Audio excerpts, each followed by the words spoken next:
While raising 4 kids in a single-parent home, there were plenty of occasions when my mom just needed a break from it all. And during many of those occasions, she would take refuge in her bedroom, closing her door and giving us free reign over the rest of the house to do as we pleased, just as long as we didn't burn the place down. The kitchen was usually my first stop, where I'd whip up snacks that any 6-year-old from the ghettos of Detroit could put together like a seasoned chef. For me, it was either cheese toast, made from the finest cuts of government-funded cheese, or the sweet savory flavor of buttered sugar toast, a ghetto classic. I remember like it was yesterday. Plate in hand, I would then get comfortable in front of the television and spend the next few hours watching my favorite programs. I watched a lot of TV back in those days. And just like sports, Donahue and Scooby-Doo held my attention to the utmost, I began to crave to become someone who could capture an audience while evoking feelings of interest, thoughtfulness, and enjoyment. It was a dream for me to be that person, if only momentarily, like that little old lady who was always asking, "Where's the beef?" I mean, if she could get her shine on, then why couldn't I? So my quest to be in the spotlight started in the 3rd grade, when I figured I could go out for the role of class clown. But after one phone call home from my teacher and an ass whooping from my mom, I quickly gave that up. Then, as I got older and realized I was an athletic type of dude, I got involved in organized football. PAL League was where it began, and I instantly became a monster on the field, dominating both sides of the ball. I preferred defense though, because I'd rather dish out the pain than receive it. And I guess that kind of carried over into my later relationships with women. On an emotional level, that is. Anyway, during games, I used to high step into the end zone and chest bump teammates after scoring touchdowns, emulating my favorite college and pro players. And even before Desmond Howard struck that Heisman pose after scoring 6 on Ohio State in '91, I had already done it 7 years earlier against the Westside Cubs, on 2 occasions, in 1 game. Yeah, people were watching me, taking notice what I did on the field. I received numerous awards, plenty of pats on the back, and even the cheerleaders from other teams knew who I was. And it seemed as if I had discovered my calling, and a life of playing football looked to be my avenue to achieve my dream of being that person that people would take a few minutes out of their lives to pay close attention to, just to see what that person would do next.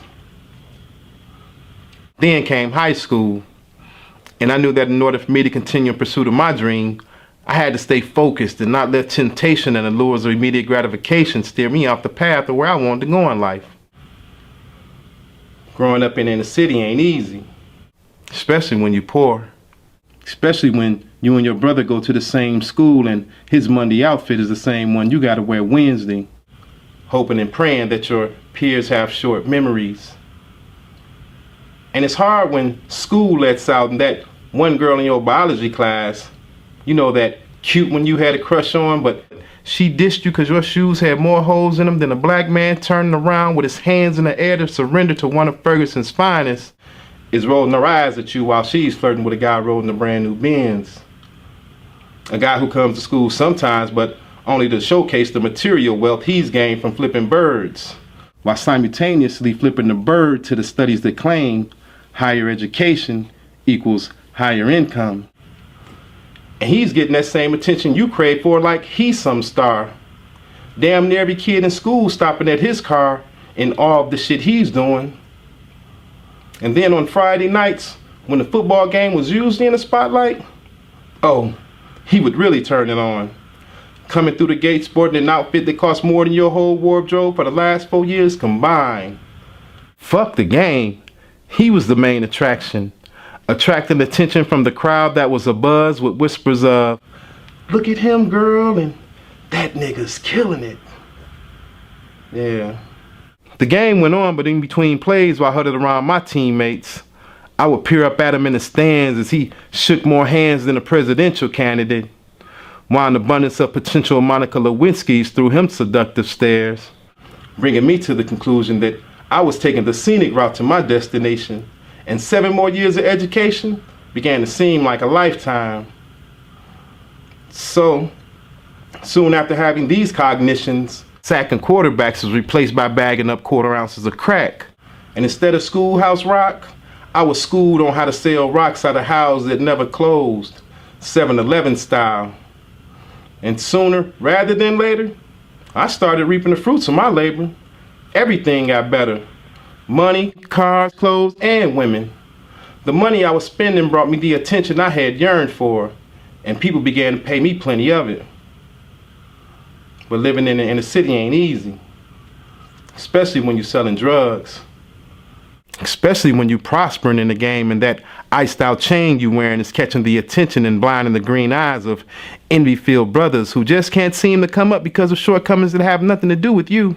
And it's hard when some of those same brothers are brothers you played in the dirt with back in the days, and now they spend their days planning on putting you in the dirt just because you know how to stack paper. But before ski mask plots were acted upon and childhood friends became the subjects of both ends of the spectrum of a murder, opportunity presented itself. And I jumped at the chance to take my show on the road after I was told that this small town's 2 states over held fortunes of astronomical proportions. And once my feet were planted firmly in the fertile soil of out-of-state hustling, my money began to grow with compounded interest, right along with the attention I received. And I couldn't believe how over time, it became like some cheer shit, because everybody knew my name, and people stepping to me offering their hand was of the norm. Yeah, people were watching me, taking notice what I did in the streets. But some of those people I had no intentions on garnering their attention. Those same people who caused some hustlers to go on forced vacations to undesired destinations, and who caused others to go undercover weighing wires and recording drug-laced conversations. Those 3-letter people who will have you writing letters to your people for the remainder of your life. Take you away from your 3 kids and your wife and that little girlfriend you have on the side. That same one who lied about how much she cried when those people came and got you. The one who wasn't looking your way when you was broke, but when you got on, she got at you. Yeah, they took all that shit. And there I was, in a correctional facility, trying my best to correct everything that led to that point in my life. Now able to reflect back on a failed possibility that occurred because of my wanting to be a sprinter in life's marathon. Unwilling to pace myself at an appropriate rate and breathe in all what life had to offer along the way. And yeah, the vision of my dream got a little distorted too. Because instead of becoming a picture of positivity and promise for the eyes that fell upon me, I became a negative image that poisons the minds of our young. An image that poisoned my mind when I was young. An image I'm now ashamed of. But as they say, everything happens for a reason. And you know, this all started as a dream. My dream to be somebody capture an audience while evoking feelings of interest, thoughtfulness, and enjoyment. Yeah, my dream.